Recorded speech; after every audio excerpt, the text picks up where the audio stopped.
Varsha, good evening, dear. Am I audible to you?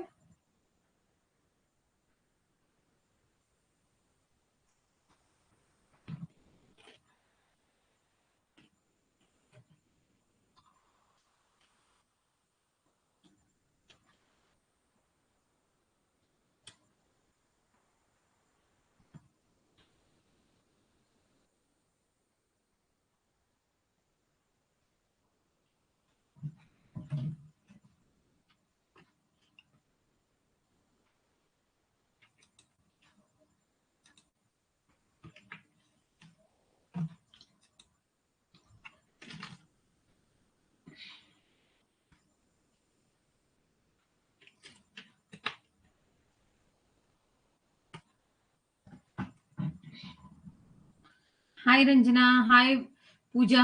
How are you?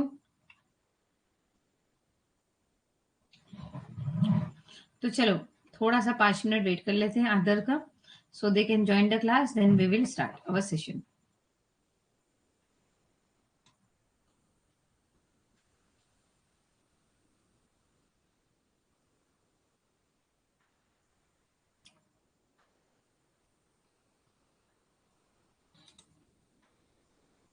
हाय जया. हाँ, आज भी मेरा मोबाइल नहीं है मेरे पास. मैं दूसरे का मोबाइल यूज कर रही हूँ. तो कोई बात नहीं, लेकिन आज मैंने माइक ऑन रखा है. चेक कर रही हूँ. अदरवाइज कल की तरह होगा, पता चला मैंने पूरा एक दो तीन स्लाइड समझा लिया, बाद में are you understand. Oh great. Congratulation. कब है डियर? Best of luck. बहुत अच्छे से अपने आप को प्रिपेयर करो, मेंटेन करो. First interview. Don't worry. Don't be scare. वहां पर आपका कॉन्फिडेंस ज्यादा अच्छा इंपॉर्टेंट लगता है. बिकॉज क्वेश्चनर क्या क्वेश्चन करेंगे वो इंपॉर्टेंट नहीं है. बिकॉज वो जितने भी नॉलेजेबल है, ठीक है, वो उनके हिसाब से है. बिकॉज उनके पास 15-20 साल का स्टडी लेवल है और उसके पास 10 साल का उनके पास उनका एक्सपीरियंस है. तो वो हमसे ज्यादा नॉलेजेबल है, ज्यादा सब चीज है. अगर हम राइट आंसर भी देंगे तो वो उसको ऐसे प्रेजेंट करेंगे कि ऐसा लगेगा कि कहीं ना कहीं हमें फील हो कि इट इज अ नेगेटिव और नॉट. बट स्टिल सिर्फ हमको कॉन्फिडेंस लेवल हमारा हाई होना चाहिए. बिकॉज क्योंकि जो भी स्टूडेंट के सामने हम अपने आप को रिप्रेजेंट करने चाहेंगे, सो वहां पर हमको ये टेस्ट किया जाता है कि अगर आपको कोई स्टूडेंट हैरेस कर रहा है या कोई मतलब, क्योंकि हम भी स्टूडेंट रह चुके हैं. वी शुड नो दैट कि बॉयज कैसे होते हैं, गर्ल्स कैसे होते हैं. कभी रैगिंग करने वाले होते हैं, कभी इरिटेट करने वाले होते हैं, कभी कोई स्टूडेंट सिंसियर होते हैं. तो जो नॉटी स्टूडेंट अगर हमारे सामने आ जाता है तो उसके सामने आप अपने आप को कैसे प्रेजेंट कर पाओगे, तो ये इंपॉर्टेंट हो जाता है. तो आपको कुछ नहीं करना है, सिर्फ आपका कॉन्फिडेंस लेवल हाई रखना है. ये इंपॉर्टेंट है. वैसे आप कौन से फैकल्टी के लिए, कौन से सब्जेक्ट के लिए अप्लाई कर रहे हो डियर? कॉमर्स से हो गए, लेकिन इकोनॉमिक्स है, अकाउंट्स है, एफसी है, बीसी है, बिजनेस लॉ है, किस फील्ड के लिए आप कर रहे हो? नर्वसनेस सबको होती है फर्स्ट टाइम अप्लाई करने के लिए. अब आप समझ लो कि अगर मैं आपका इंटरव्यू ले रही हूँ तो आप अपने आप को कैसे रिप्रेजेंट करोगे. अ, ये बहुत ज्यादा इंपॉर्टेंट है. क्योंकि अगर अभी आप मुझे जान जाते हो तो आप फ्री माइंड हो जाते हो कि अरे सना मैम है, कोई इशू नहीं. लेकिन अगर आप किसी न्यू पर्सन के सामने जाते हो तो you don't know that a morality of a dead person. तो ये आपको समझ में आनी चाहिए. मार्केटिंग अकाउंटिंग, मार्केटिंग कंसेप्ट बहुत इजी है दिया. मार्केटिंग के अंदर आपको परसिविंग पावर आना बहुत ज्यादा इंपॉर्टेंट है. क्योंकि कस्टमर्स आपको बहुत ज्यादा मिल जाएंगे. मार्केट में डिमांड को, एनालिसिस को इंक्रीज किस तरह से करना है, कस्टमर्स को किस तरह से कंट्रोल करना है, it is a most important part. तो इंटरव्यू में हो सकता है मार्केटिंग के बारे में आपसे पूछे कि आप क्या जानते हो, तो आप बताओ ये सब बातें जो भी आपके माइंड में आ रही है, जो मैंने आपको भी बताया. Accounting it is a one kind of concept जिसको हमको एनालिसिस करना होता है हर एक by the format wise. Corporate field में अलग अकाउंटिंग होता है, प्रैक्टिकल के लिए, नॉर्मल स्मॉल स्केल बिजनेस के लिए अलग होता है. और रही बात अगर हम लोग प्रैक्टिकल के बाद थियोरेटिकल बात कर रहे हैं, तो उसमें अकाउंट की थ्योरीज जो है वो बेसिक कंसेप्ट देती है. नॉलेज एनहेंस जब होता है जब हम प्रैक्टिकल चीज को देखते हैं. तो प्रैक्टिकल चीजों को ऑब्जर्व करने के बाद हम अकाउंटिंग के लिए ये कंक्लूड करते हैं कि जब हम बेस अच्छा देंगे, मीन्स थियोरेटिकल पार्ट अच्छा होगा, तो प्रैक्टिकल लाइफ अच्छी होगी. तो I try my level best कि मैं अपना थियोरेटिकल पार्ट के अंदर जितना मुझसे पॉसिबल हो मैं उतना रिप्रेजेंट कर सकूं, बच्चों को जो भी नॉलेज मेरे पास है वो उनको डेवलप कर सकूं। It is the most important part. आप ये चीज़ें बताएं उनको। उसके बाद हर एक सब्जेक्ट एक्सपर्ट जो होगा वो अकाउंटिंग फील्ड से आपसे सीबी के बारे में पूछ सकता है, स्टॉक एक्सचेंज के बारे में पूछ सकता है, मार्केटिंग कंसेप्ट के बारे में पूछ सकते हैं। सारी बातें आपसे पूछी जा सकती है। ओके, सो इन बातों का ध्यान रखिए। तो चलो अभी हम लोग यहाँ पर आ जाते हैं। देखो बारिश बहुत ज्यादा है, जोर से है, शुरू है। मेरे पास मोबाइल भी नहीं है कि मैं आपको इन्फॉर्म कर पाऊँ और ये कवर अप कर पाऊँ। तो इन केस कभी लाइट चली गई, पहले ही बता दे रही हूँ, तो एक 5 से 10 मिनट वेट कर लेना। अगर 5 to 10 मिनट्स में मैं आपके सामने नहीं आई तो समझ लेना कि नेटवर्क डिस्कनेक्ट हो गया। ओके, तो पहले ही बता देना क्योंकि नो आइडिया अबाउट डेट, कभी बारिश की वजह से कनेक्शन चला जाता है। ओके, तो चलो आ जाते हैं। Now comparison of a mechanistic and organic structure. हम स्ट्रक्चर को देखेंगे। तो देखो यहाँ पर हमने कल पहले यहाँ पर देख रहे थे, है ना, हमने ये देखा कि टाइप ऑफ स्ट्रक्चर क्या होते हैं। मैकेनिस्टिकल स्ट्रक्चर में हम लोग जाते हैं कि हम लोग लाइन बाय लाइन, यानी एक सुपीरियर होता है और उसके अंदर 4 सबॉर्डिनेट होते हैं। अब वो 4 सबॉर्डिनेट अलग अलग फैकल्टी को डील करते हैं। देखो मार्केटिंग अलग कंसेप्ट है, अकाउंटिंग अलग कंसेप्ट है, इकोनॉमिक अलग कंसेप्ट है, बिजनेस लॉ अलग कंसेप्ट है ना। तो ये जो है हमारे मार्केटिंग के सर है, या अकाउंट के सर है, और ये जो है हमारे इकोनॉमिक्स के सर है, और ये अदर दूसरे सब्जेक्ट के लिए सर है। तो ये जो है वो चारों डिपार्टमेंट के मार्केट, एफवाई से लेके टीवाई तक के मार्केट डिपार्टमेंट को संभालेंगे। ये जो है अकाउंटिंग के तीनों ईयर के अकाउंट को संभालेंगे। ये जो है तीनों ईयर के, चारों ईयर के इकोनॉमिक्स को संभालेंगे।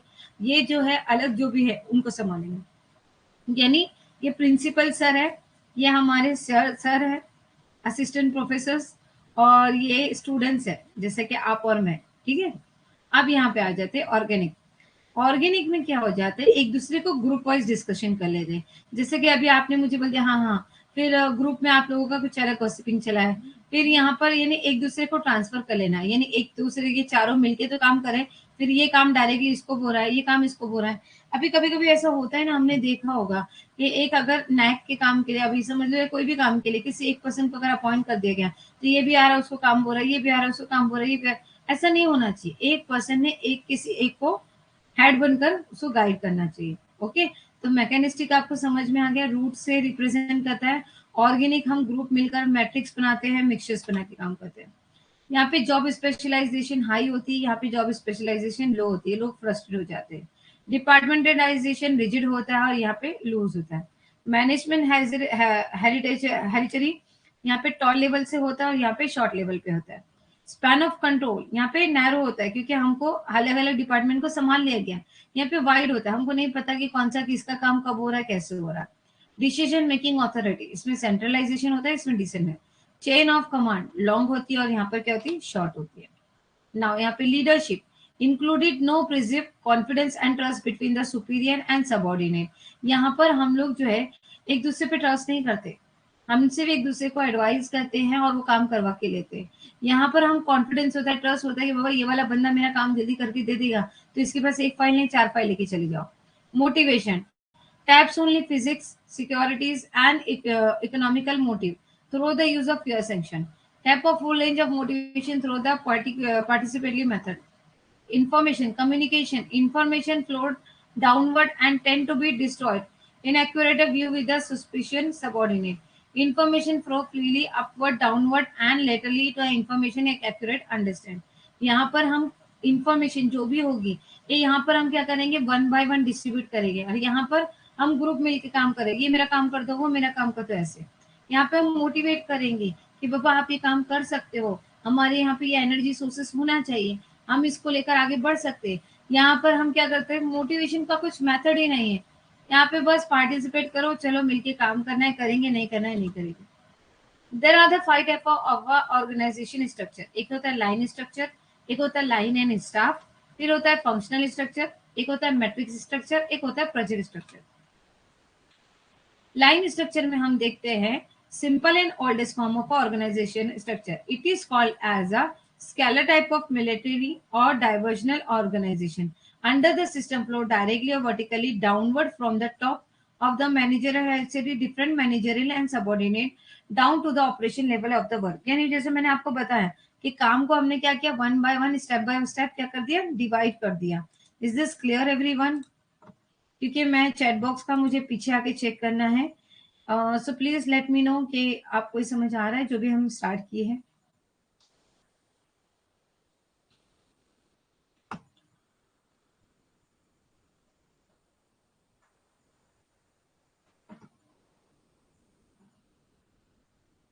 हाँ डियर जया, ये जो है ना, ये पिक्चर है. पिक्चर का हिंदी वर्जन कन्वर्टेड नहीं है, इसीलिए मैंने इसको हिंदी में नहीं कराया. यस. ओके. हाँ डियर, हिंदी में भी. क्योंकि ये जो पिक्चराइज है ना, जो आपको दिख रहा है कलरफुल डिस्प्ले, तो उसके लिए हमारे पास हिंदी में उसका वर्जन अवेलेबल नहीं है, बट मैं उसको ट्रांसलेट करवा कर आपको करवा सकती हूँ. ओके.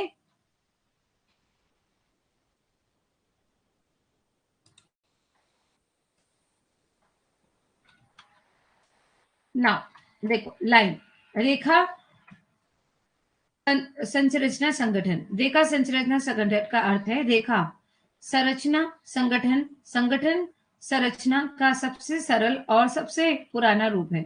इसे सैन्य या मंडल या संगठन के एक स्केलर प्रकार के रूप में कहा जाता है.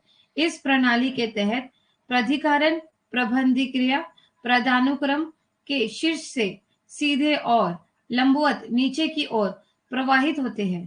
प्रधानकों और अधीन स्थानों के विभिन्न स्तरों तक और शिमकों के ऑपरेटिव स्तर तक इस कमांड या स्केलर सिद्धांत की श्रृंखला के रूप में भी जाना जाता है.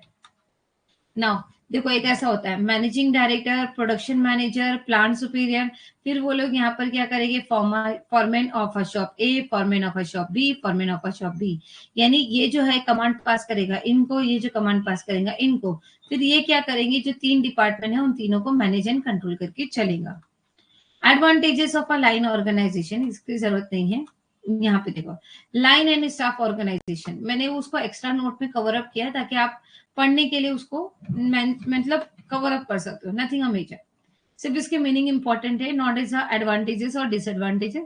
बस स्टिल मैंने आपके लिए कवर अप करके रखा हुआ है. Meaning of a line and staff organization. Line and staff organization in management approach authority. For example, manager establish a goal and instruction that are then met by the employee and other worker. A line and staff organization structure attempt to present a large and complex enterprises in a more flexible way without sacrificing a managerial authority. Line and staff organization में क्या हो रहा है कि example manager जो है वो establish करता है कि हमको ऐसे ऐसे काम करना है, ये गोल को अचीव करना है. Then meet the employee and the other worker, और यहाँ पर वो उन लोगों को अपना प्लान बताता है कि हमें किस तरह से काम करना है, किस तरह से अपने आप को प्रेजेंट करना है और किस तरह से हमको काम को अंजाम देना है. Staff group support those who are engaged in the central product activity of the enterprises. They back up their work. Staff group help the organization in analyzing, researching, counseling, monitoring and evaluating activity. फिर staff पूरा group मिलकर देखेगा कि हमने कितना काम किया, कितना काम पेंडिंग है, इस काम को और किस तरीके से नए तरीके से अंजाम दिया जा सकता है. एक दूसरे से काउंसलिंग करेंगे कि तुम क्या कहते हो, इस चीज को ऐसे करना चाहिए, क्या हमें 12 घंटे काम करना चाहिए. उसके बाद हम उसको मॉनिटरिंग करेंगे कि काम प्रॉपरली हो रहा है कि नहीं. इवेल्युएटिंग द एक्टिविटी, सबके अंदर डिस्ट्रीब्यूट कर देंगे कि तुम ये काम कर लो, तुम ये काम कर लो, तुम ये काम कर लो. रेखा और कर्मचारी संगठन. रेखा और कर्मचारी संगठन का अर्थ, लाइन और कर्मचारी संगठन प्रबंधन में अधिकारियों से संपर्क करे. उदाहरण के लिए प्रबंधक लक्ष्य और निर्देश स्थापित करते हैं जो तब कर्मचारियों और अन्य कर्मचारियों द्वारा पूरे किए जाते हैं. एक लाइन और स्टाफ संगठनात्मक रचना, संरचना, प्रबंध क्रिया अधिकार का त्याग किए बिना एक बड़े और जटिल उद्यम को अधिक लचीले तरीके से प्रस्तुत करने का प्रयास करती है. कर्मचारी समूह उन लोगों का समर्थन करता है जो उद्यम की केंद्रीय उत्पादक गतिविधि में लगे हुए हैं. वे अपने काम का बैकअप लेते हैं. कर्मचारी समूह संगठन के विशेष शोध, परामर्श, निगरानी और गतिविधियों के मूल्यांकन में मदद करते हैं. यहाँ पे आ जाता है जैसे एग्जाम्पल प्रेसिडेंट. प्रेसिडेंट के अंदर आता है vice president, director of research, director of production, director of public relation, फिर आता है वाइस प्रेसिडेंट। अब ये क्या करता है, manager accounting, managing cash control. फिर ये वाला डायरेक्टर ऑफ प्रोडक्शन में क्या करेगा, देखो वाइस प्रेसिडेंट क्या कर रहा है यहाँ पर, एक बात बता रही हूँ, एक वाइस प्रेसिडेंट का काम है अकाउंटिंग को चेक करना और एक का कैश को कंट्रोल करना। एक वाइस प्रेसिडेंट को हमने यहाँ पे काम क्या देके रखा है, सेल्स को देखना, मार्केटिंग और एडवर्टीजमेंट को देखना और फॉरेन सेल्स को भी देखना। फिर डायरेक्टर प्रोडक्शन का काम क्या है, डायरेक्टर प्रोडक्शन का काम है जो भी परचेज हो रहा है, फैक्ट्री में कितना स्टॉक है, पर्सनली हमने उस स्टॉक को कितना यूज किया है, इन सब की देखरेख करना। अब यहाँ पर जब मैनेजर ऑफ फैक्ट्री में आ जाते हैं तो फैक्ट्री में हम सुपीरियर का कंट्रोल चेक करते हैं, प्रोडक्शन का काम कैसे चल रहा है वो देखते हैं, चीप असेंबलिंग यानी उसको बराबर से एलोकेशन किया गया है कि नहीं वो देखते हैं, और मेंटेन किया गया है कि नहीं देखते हैं। डायरेक्टर रिसर्च क्या करेगा, न्यू आइडिया और कंसेप्ट लेकर आके देगा। Director of public relation customer care को हैंडल करेगा। Is this clear everyone? तो देखो advantages of line and staff organization. Line officer can mainly focus on the task as planning check it done by the employee. यानी वो क्या करेगा, decision दे देगा, फिर वो चेक करेगा कि स्टाफ ने काम प्रॉपर्ली किया कि नहीं किया। Specialization provide expert advice and proficiency in the management. Sin organization include a line and staff function. Decision can be made easily. Staff officers provide a completely factual data to line officer covering a activity within and without their unit. This will help to create a more coordination. It provide sample opportunities for advancement of a worker. Staff service provide a training ground for the various position. This arrangement is flexible for the newcomers in that employee can be forced to make an earlier adjustment to the line arrangement. अब इसको हम देखते हैं हिंदी में। रेखा और कर्मचारियों के संगठन के लाभ। लाइन अधिकारी मुख्य रूप से कार्य का ध्यान केंद्रित कर सकते हैं क्योंकि योजना और जांच कर्मचारियों द्वारा की जाती है। विशेषज्ञता प्रबंध में विशेषज्ञ सलाह और दक्षता प्रदान करते हैं। चूंकि संगठन में लाइन और स्टाफ कार्य शामिल है, निर्णय आसानी के लिए किया जा सकता है। Is this clear everyone? Please let me no. हाँ, मेरा हिंदी थोड़ा वीक है बिकॉज इतना शुद्ध हिंदी का कवर अप कैसे किया नहीं है। तो मैं आपको सरल और सिंपल सी भाषा में बता रही हूँ। देखो हिंदी में मैं आपको पूरा एक्सप्लेनेशन दे रही हूँ। Whatever the slide is going to be explain in Hindi, whatever the slide is going to be content in the English. इस सारे पार्ट का एक ही मीनिंग है कि लाइन से मतलब स्टेप बाय स्टेप जाना।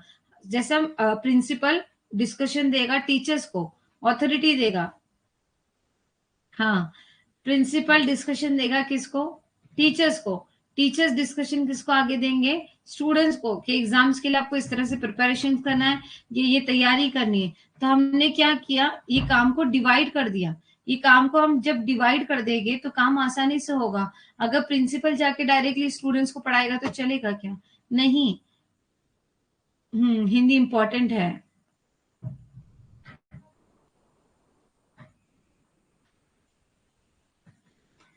अब ये इसका मीनिंग क्या है Abhishek, please let me no.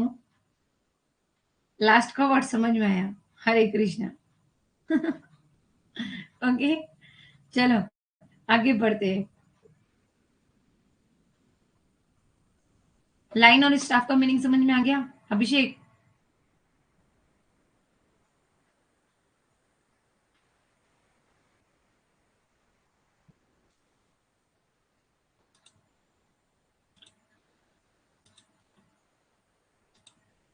अब यहाँ पर आ जाते हैं functional structure organization. Meaning of a functional structure organization. Functional structure organization is one of the most common structure of organization. They are grouped based on their specific skill and knowledge. Under this structure, the employee are divided into the group by organization according to the particular or group of a task. आपने Indian idol देखा? Indian idol में 3 जज होते हैं। 3 जज होते हैं, तीनों जज अपने अंदर अलग अलग स्पेशलिटी रखते हैं। कोई जोम्बा डांस जानता है, कोई बॉलीवुड डांस को प्रीफर करता है, कोई क्लासिक डांस को प्रीफर करता है। ओके तो जब कैंडिडेट परफॉर्म करने के लिए आते हैं तो वो अपने आप में सिलेक्ट कर लेते हैं कि ये क्लासिक में अच्छा है तो ये मेरे अंडर काम करेगा, ये इसमें अच्छा है तो ये मेरे अंडर आ जाएगा। तो वो लोग स्किल को स्पेसिफाई करके, नॉलेज को एनहांस करके डिसाइड करते हैं, ग्रुप बनाकर काम करते हैं।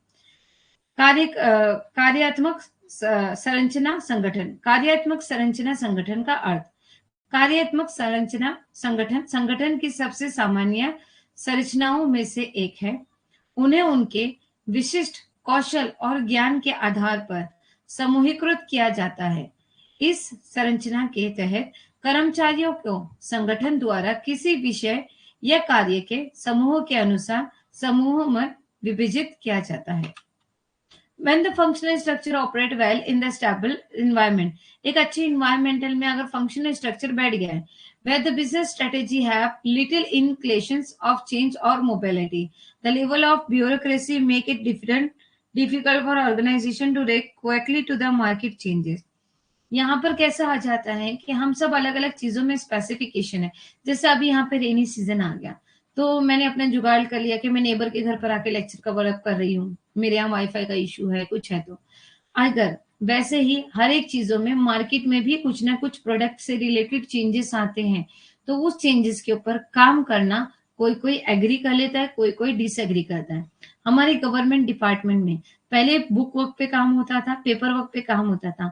अभी सारा काम क्या हो गया, ऑनलाइन में ट्रांसफर हो गया। तो those who are want to do the job in the government field, they should know the operating of the computer.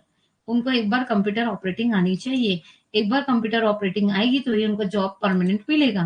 तो ये सारी चीजें क्या हो जाती है कि उस समय जो ओल्डन पीपल है, जो पेपर वर्क पे काम कर रहे थे, जिनको कंप्यूटर ऑपरेट करना नहीं आता, तो उनके लिए क्या हो जाता है, डिफिकल्टी पार्ट हो जाता है ना। बोर्ड ऑफ डायरेक्टर होता है, बोर्ड ऑफ डायरेक्टर के बाद सीईओ। सीईओ के कितने डिपार्टमेंट हो जाते हैं, अलग अलग डिपार्टमेंट में कन्वर्टेड हो जाते हैं। यानी सेल्स एंड मार्केटिंग का एक डिपार्टमेंट, एक प्रोडक्शन का डिपार्टमेंट, एक एचआरएम का डिपार्टमेंट, एक फाइनेंस का डिपार्टमेंट, एक रिसर्च एंड डेवलपमेंट और एक परचेसिंग का डिपार्टमेंट।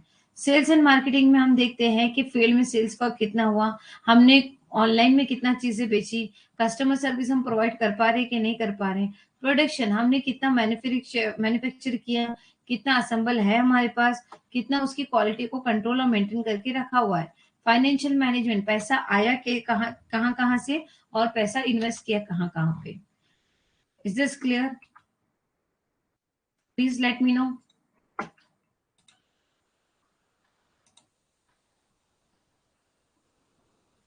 अभिषेक,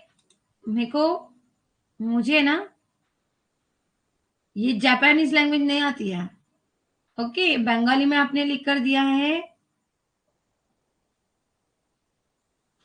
अभिषेक को मजाक सूझ रहा है यहाँ पर। योर स्पेलिंग प्रोनाउंसिएशन इज सुभान अल्लाह। अच्छा अच्छा अच्छा अच्छा, ओके।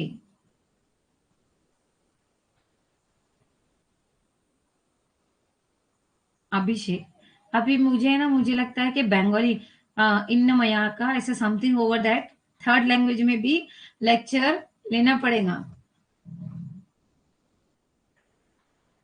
हाँ, मुझे भी ऐसा लग रहा है कि यहाँ पर है ना हमारा ग्रुप एक्चुअली जैसे ऐसा फ्रेंडली होता जा रहा है ना, तो हम लोग टॉपिक से हटकर कुछ ज्यादा ही मतलब फ्रेंडली हो रहे हैं। चलो वापस से यहाँ पर कॉन्सेंट्रेट आओ। बिजनेस मैनेजमेंट को कितने दिन हो गए, खत्म करना है मुझे आज कैसे भी करके। ठीक है, तो आप यहाँ पर आ जाओ। ये क्या सॉन्ग है, चेंज ही नहीं होता।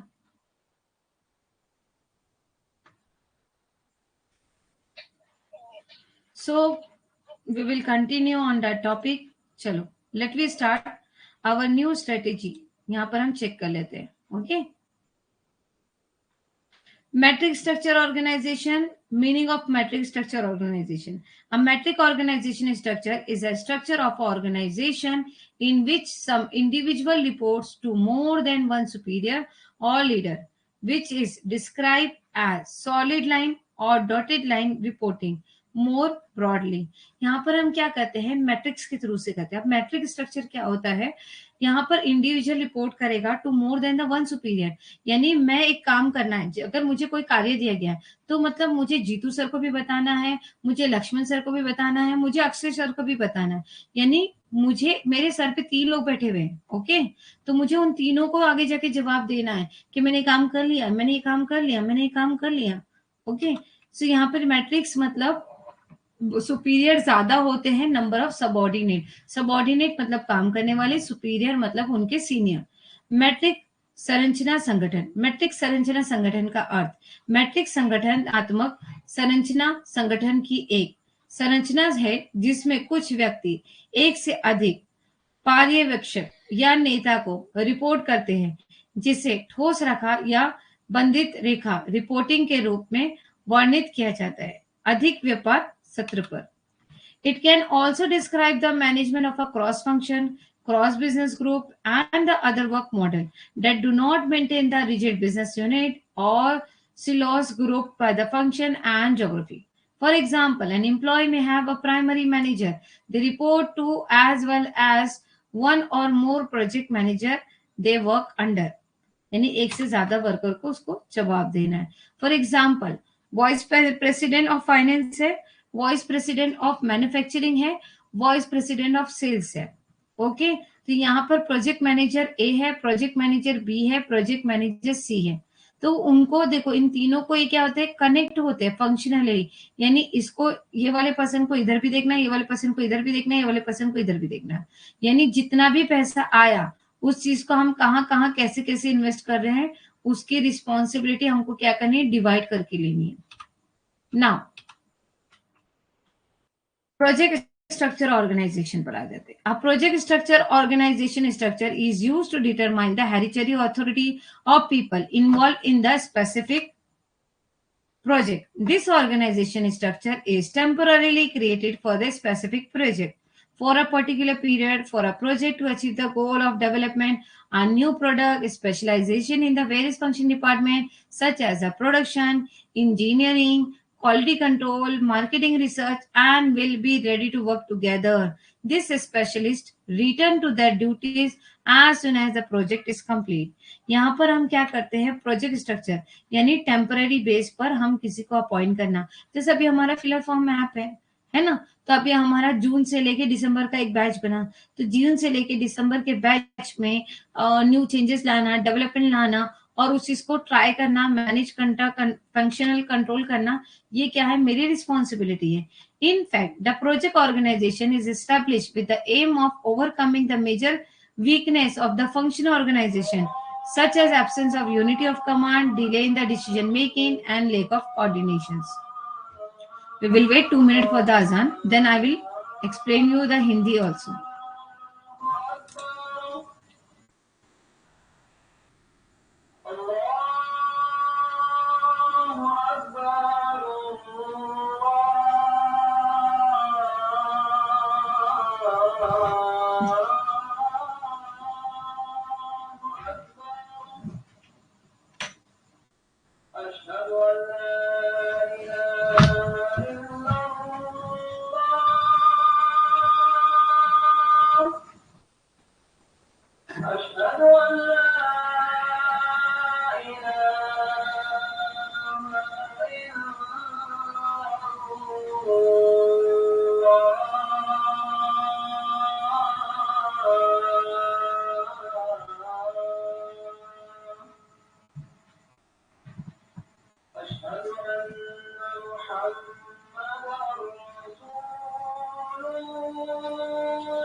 चलो आ जाते हैं अभी टॉपिक पर।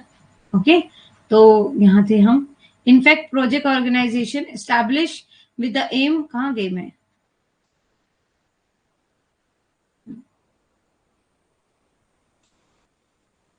हाँ, प्रोजेक्ट हमने टेम्पररी किसी को अपॉइंट करना और यहाँ पे डिसीजन मेकिंग करना, सब चीजें यूनिटी ऑफ कमांड से चलना थोड़ा सा डिफिकल्ट हो जाता है। मतलब कैसे डिफिकल्ट हो जाता है, क्योंकि हम ग्रुप में काम कर रहे हैं, तो ग्रुप में काम कर रहे हैं तो इस ये वाले ग्रुप को नहीं मालूम कि काम कैसा है, ये वाले ग्रुप का अलग डिपार्टमेंट है, ये वाले ग्रुप का अलग डिपार्टमेंट है। यहाँ पे कोई भी एक दूसरे को इंटरफियर नहीं करेगा, काम अलग अलग हिस्सों में डिवाइड कर दिया जाएगा। When to use a project structure, project structure एक गोल अचीव करने के लिए हम कर सकते हैं, एक हाई डिग्री फ्रीडम प्रोफाइल करने के लिए, कॉम्प्लेक्स कॉल्स वगैरह करने के लिए कर सकते हैं। ये सब में simple and easy. Temporary base पर अगर हमने कोई काम लिया है, जैसे अभी हमारा चल रहा है 6 महीने का हमारा कोर्स रहेगा, तो 6 महीने के लिए उन्होंने मुझे अगर अपॉइंट किया है तो मैं 6 महीने के लिए काम करूंगी।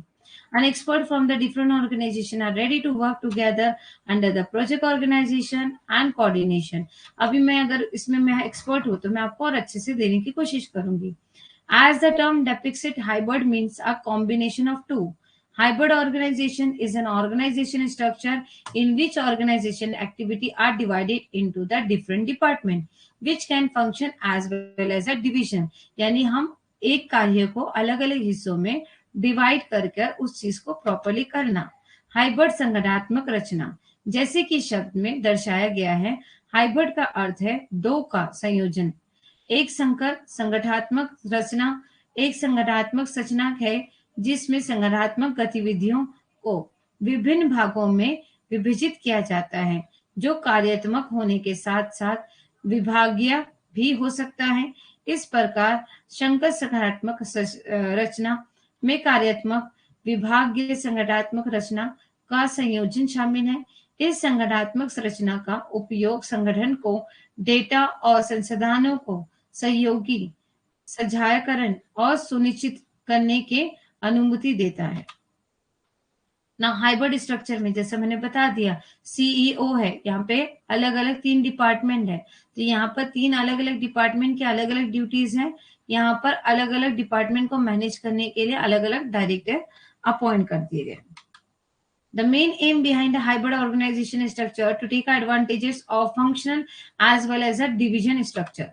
यहाँ पे हाइब्रिड संगठनात्मक रचना के पीछे मुख्य उद्देश्य कार्यात्मक के साथ साथ विभागीय संचालन का लाभ उठाना और दोनों संगठनात्मक रचना की सीमाओं को कम करना है।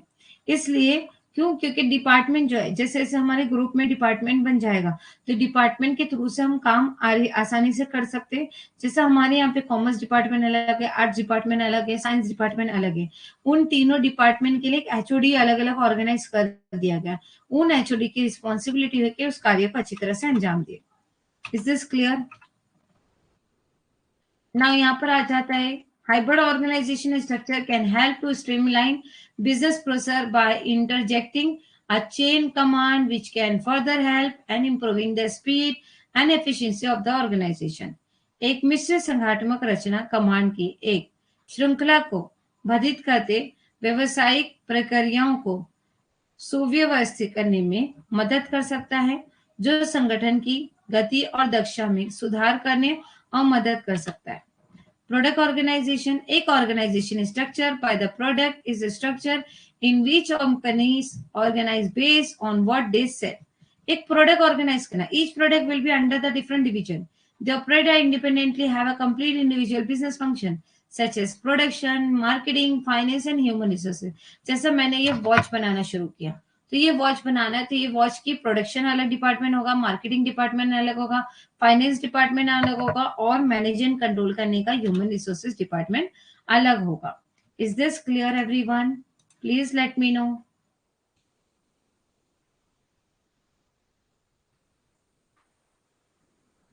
सीईओ का full form chief executive officer, जो कंपनी का हेड होता है, जो ओवरऑल सारी कंपनी को चलाता है।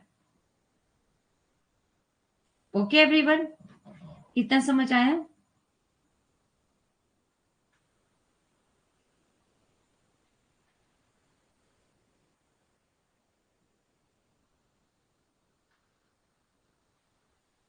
Please let me know. Then we will go ahead.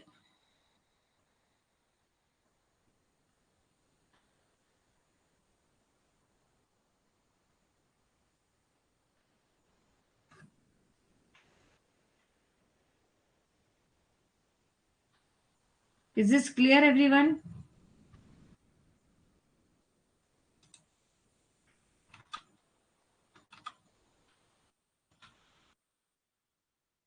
देखो, सीईओ, चीफ एग्जीक्यूटिव ऑफिसर, अगर हमने हेल्थ से रिलेटेड देखा तो रिसर्च एंड डेवलपमेंट यानी अलग, यानी ये सारे डिपार्टमेंट को मैनेज एंड कंट्रोल करता है। पहले तो हेल्थ डिपार्टमेंट, जो भी प्रोडक्ट हम लॉन्च कर रहे हैं तो उसके ऊपर रिसर्च एंड डेवलपमेंट होगी, उसकी मैन्युफैक्चरिंग किस तरह से की गई है। यानी अगर हम मैगी बना रहे हैं, एग्जाम्पल के लिए मैंने मैगी बनाया, तो रिसर्च करेंगे कि लोगों को किस तरह की मैगी पसंद आती है। मैन्युफैक्चरिंग करेंगे कि नूडल्स की थिकनेस कितनी होनी चाहिए, उसके ऊपर पैसा कहाँ से और कितना आ रहा है, उसकी मार्केटिंग कैसी करनी है, कस्टमर सर्विसेज हमको कब और कैसे प्रोवाइड करनी है। फिर यहाँ पर अगर हमको ब्यूटी प्रोडक्ट करना है, हेल्थ प्रोडक्ट था, अब ब्यूटी यहाँ पे हेल्थ प्रोडक्ट ले लो, हेल्थ प्रोडक्ट मतलब मेडिसिन ले लो या बूस्टर ले लो, बॉर्नविटा ले लो, समथिंग। ब्यूटी प्रोडक्ट में भी हम देखेंगे कि एक पैसा कहाँ से आ रहा है, हम उसको बनाएंगे कैसे, उसके लिए पैसा आएगा कहाँ से, उसकी मार्केटिंग कैसे करेंगे और उसकी कस्टमर सर्विस कैसे प्रोवाइड करेंगे। एडमिन डिपार्टमेंट के लिए एचआरएम की रिक्वायरमेंट होती है, यानी लोगों का मिलजुल के काम करना। प्रोक्रिप्टमेंट होता है, उसके बाद फाइनेंस होता है, कम्युनिकेशन होती है एक दूसरे से। अगर उनको कहीं ना कहीं कुछ डाउट आ रहा है, सॉफ्टवेयर नहीं समझ रहा है, तो उसको ट्रेनिंग प्रोवाइड की जाएगी और लीगली उनके ऊपर काम किया जाएगा। Is this clear? वैसे ही जनरल असेंबली होता है, यहाँ पे सुपरवाइजर ऑफ द बोर्ड होता है उसके बीच में, जो मैनेजमेंट बोर्ड को देखेगा और बोर्ड असिस्ट करेगा। फिर यहाँ पे लीगल डिपार्टमेंट है, टेक्निकल डिपार्टमेंट है, economical department. Legal department check करेगा कि जनरली प्रोडक्ट किस तरह से बन गया है, लीगल बिजनेस के जो रूल्स एंड रेगुलेशन उसको फॉलो कर रहा है कि नहीं, पर्सनल सेक्टर में कितना है, इंश्योरेंस उसके ऊपर, वो प्रोडक्ट के ऊपर है या नहीं, या जो काम कर रहे हैं उनको हमने इंश्योरेंस प्रोवाइड करवाया है कि नहीं। टेक्निकल इशू कि मशीनरी का यूज किस तरह से किया जा रहा है, सॉफ्टवेयर के अंदर किस तरह के अपडेट्स है कि नहीं है। इकोनॉमिकल मतलब चेक करना है कि कमर्शियलाइजेशन कहाँ तक बढ़ा, फाइनेंस कहाँ से आया, अकाउंटिंग कितना हुआ और मार्केटिंग कितना हुआ। Is this clear? यही सारी चीजें उसने बोलकर बताया है। ये मैंने 2-3 चार्ट और आप लोगों के अंडरस्टैंडिंग के लिए रखे, नथिंग अ मेजर, बस यही चीज मैंने आपको सिखानी थी, बताना था आपको। इसको डीपली एक एक चीजों को मैंने खाली लिख कर दे दिया। बाउंड्रीलेस ऑर्गेनाइजेशन, देखो बाउंड्रीलेस, एक तो हो जाता है बाउंड्रीलेस ऑर्गेनाइजेशन, उसका सिंपल और सिंपल, यानी उसकी कोई सीमा नहीं है।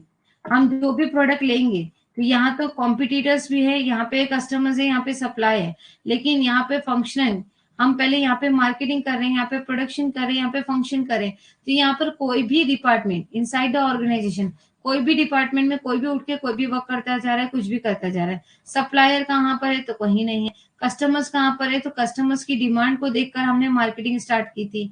अब यहाँ पर कॉम्पिटिटर्स यहाँ पर है हमारे, यानी एक दूसरे का मर्जिंग कर लेना और उसको किसी भी तरीके से अंजाम नहीं देना। It is called a boundaryless organization. Now inverted pyramid मतलब मैंने उल्टा लिया है। देखो कस्टमर्स हो गए, कस्टमर से एम्प्लॉयमेंट बढ़ेगा, एम्प्लॉयमेंट से एग्जीक्यूटिव टीम बनेगी, टीम से टीम को रिस्पॉन्स किसको देना है, सीईओ को। Is this clear? ये आपको क्वेश्चन आता है, what is the span of control? Span of control can be defined as a total number of director subordinate manager can control or manage. The number of subordinate managed by the manager varies depending on the complexity of a work.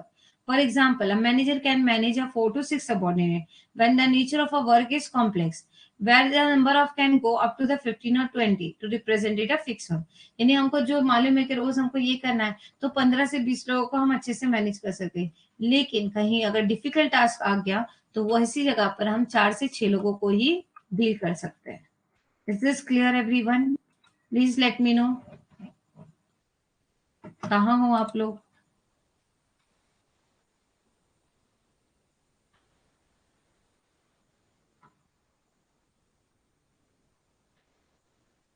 हाँ, beauty product का है, आपको पता है ना, मैंने shark के example दिए थे।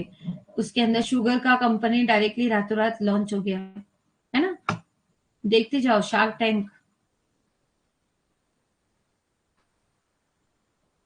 बाउंड्री लेस बेटा, कि अगर डिपार्टमेंट में हम जब काम कर रहे हैं, ठीक है, जैसे अभी मेरा काम है क्या, पेपर 2 के प्रिपरेशन करना, मैं हिस्ट्री की क्लास में भी जा रही हूँ, मैं पेपर 1 की क्लास में भी जा रही हूँ। तो इस तरह से हम लोग यानी वहां पर भी जाकर बीच में इंटरफेयर करना, वहां पर भी जाकर बीच में इंटरफेयर करना और काम को बढ़ावा देना। अभी एक जगह से हमने देखा, मार्केटिंग के लिए देखा, तो मार्केटिंग में जाकर पहले कस्टमर्स की डिमांड देखी, लेकिन कस्टमर्स की डिमांड कब सेटिस्फाई होगी, जब मैन्युफैक्चरिंग अच्छा होगा। मैन्युफैक्चरिंग कब अच्छा होगा, जब फाइनेंस अच्छा मिलेगा। लेकिन तो फाइनेंस वाला डायरेक्टली मैन्युफैक्चरिंग से आके बात कर रहा है, फिर मैन्युफैक्चरिंग वाला डायरेक्टली, तो it is called a boundary less. यानी हम जो है अपना एक ग्रुप वाइज बनाकर काम नहीं कर रहे हैं, कहीं पे भी कैसे भी फ्लक्चुएशंस काम कर रहे हैं, तो it is called a boundary less. कोई भी काम कोई भी उठाकर कभी भी कर लेना, मुझे जैसा भी तुम बोलोगे बंगाली का ट्रांसलेट कर लेना। ओके, बेस्ट एग्जाम्पल था।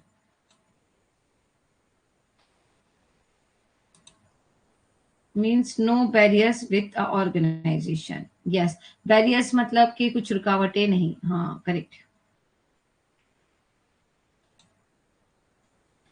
तो यही थी बस आपकी स्लाइड, इसमें मैंने सिर्फ उसको डीपली मीनिंग वाइज कन्वर्ट कर लिया है। और लास्ट में आप, हाँ, ये एक देख लो, लास्ट है।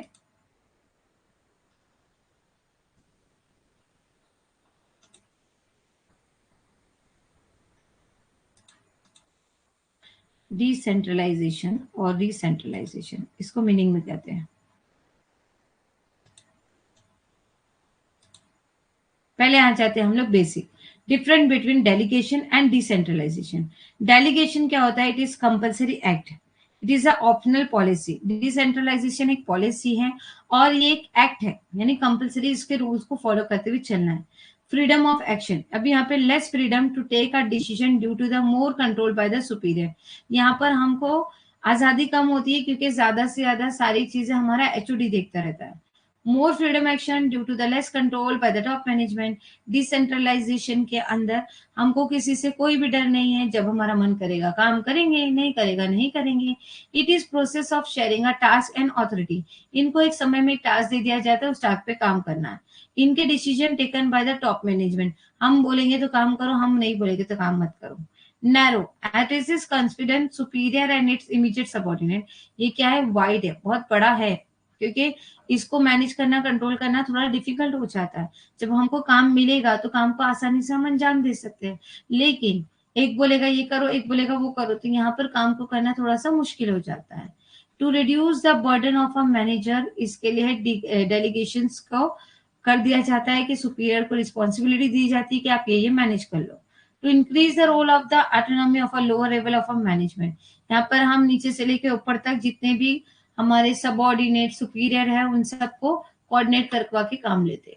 It is called a delegation, यानी एक ने पास किया दो लोगों को कमांड और दो लोग अपना अपना कार्य अंजाम दे रहे। डिसेंट्रलाइजेशन यानी सब बिखरा हुआ, यानी यहाँ यहाँ यहाँ यहाँ यहाँ, यानी एक कार्य को अंजाम देने के लिए हम इससे कांटेक्ट कर रहे हैं। It is called a decentralization. Is this clear everyone? आज हमारा मैनेजमेंट का पार्ट खत्म होता है। खाली एक चीज आपको और बतानी थी मुझे, सिर्फ ये कि जैसा जो मैंने आपको थियोरेटिकल पार्ट पढ़ाया, तो एक स्लाइड मैंने और बना के रखी थी। Okay,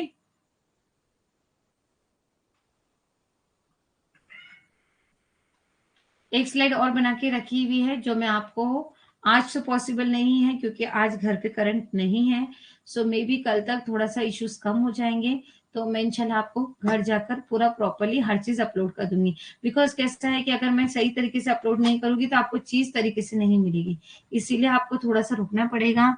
just wait for my, इंशाल्लाह I will definitely upload the notes as on your group as early as possible. Okay dear, तो चलो आज के लिए tata, bye bye, good bye everyone. मेरे नोट्स भी कर दो, ठीक है, मेरे नोट्स भी अपलोड कर देती हूँ रिलेटेड टू द, मतलब बुक है मेरी, तो मैं बुक्स के थ्रू से मैंने बनाया वो आपको कर देती हूँ, ठीक है। डोंट वरी, खाली एक दिन रुक जाओ, करंट आ जाएगा तो फिर मैं अपलोड कर दूंगी, ठीक है। चलो अभी बाहर वाले हैं दूसरे के घर में, तो इंशाल्लाह अपने घर पहुंच जाए, दुआ करो। ठीक है, चलो everyone, bye bye, take care, good night.